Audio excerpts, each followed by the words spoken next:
पूंजीवाद की दुनिया में एक वक्त ऐसा भी गुजरा है कि जब सिर्फ नाम सुनकर लोग भरोसा कर जाते थे। सहारा कहा जाता था। सहारा गरीबों का सहारा है। भारत का सबसे बड़ा आर्थिक घोटाला हुआ उन लाखों लोगों के साथ जिन्होंने अपने खून पसीने की कमाई सहारा में लगाया, इस उम्मीद में कि उनका भविष्य सुरक्षित रहेगा। लेकिन हुआ बिल्कुल इसके उलट, और इस घोटाले के विलेन थे सुब्रत राय। सुब्रत राय का जन्म 10 जून 1948 बिहार के अररिया में हुआ। बाद में वह उत्तर प्रदेश के गोरखपुर जिले में चले आते हैं। यहीं पर उन्होंने शुरुआती शिक्षा हासिल की। कहा जाता है शुरुआती दिनों में उनके पास एक साइकिल थी। इसी साइकिल पर वो गोरखपुर के बाजारों में नमकीन और चिप्स बेचते और छोटे छोटे काम करते थे। कभी चाय, कभी किताबें, कभी उसी साइकिल पर अखबार, और कभी घर घर जाकर साबुन बेचना। लेकिन सफलता नहीं मिली।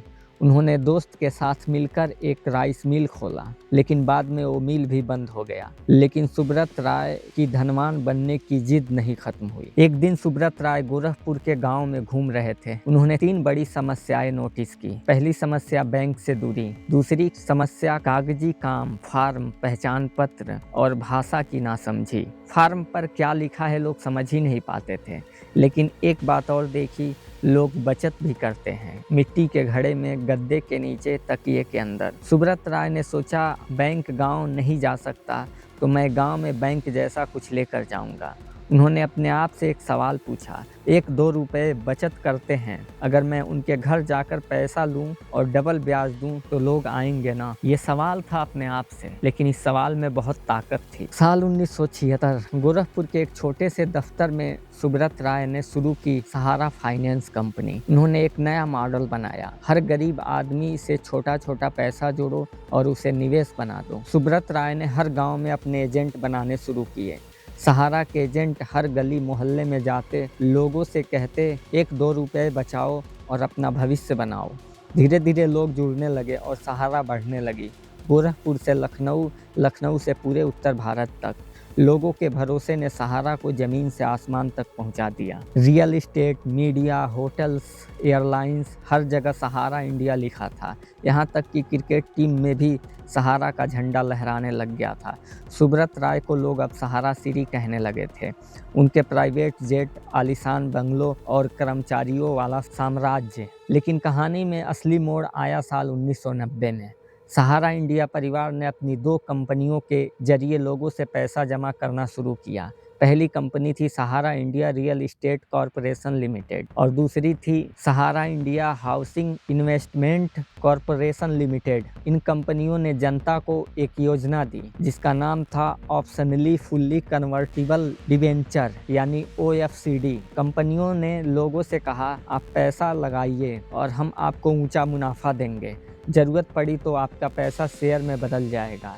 लोगों ने भरोसा किया और करोड़ों अरबों रुपए सहारा में जमा होने लगा। लेकिन इसी बीच सेबी की नज़र इस पर पड़ी। सेबी यानी भारतीय प्रतिभूति और विनिमय बोर्ड, यह भारत की एक ऐसी सरकारी संस्था है जो शेयर बाजार और निवेश से जुड़ी हुई कंपनियों को नियंत्रित, जांच और नज़र रखती है ताकि जनता का पैसा सुरक्षित रहे। अगर कोई कंपनी लोगों से पैसा लेकर धोखा करती है या गलत योजना चलाती है तो सेबी उसे रोक सकती है, जुर्माना लगा सकती है या बंद कर सकती है। आसान भाषा में कहे तो सेबी पैसा जमा करने वालों का बॉडीगार्ड है। जो भी कंपनी जनता से पैसा लेती है, सेबी उससे कहता है नियम से चलो वरना जेल और जुर्माना। सेबी ने सवाल उठाया, सहारा इतनी बड़ी रकम कहां से और कैसे इकट्ठा कर रहा है? क्या इसके पास निवेशकों की पूरी जानकारी है? क्या ये सब कानूनी तरीके से हो रहा है? कंपनी का जवाब था, हमारा पैसा छोटे निवेशकों से आ रहा है और यह सेबी के दायरे में नहीं आता है। मगर सेबी को कंपनी के दस्तावेज में कई गड़बड़ियां मिली। निवेशकों की सूची अधूरी थी और पते नकली थे और पैसे के स्रोत साफ नहीं थे। मामला सुप्रीम कोर्ट तक पहुंच गया।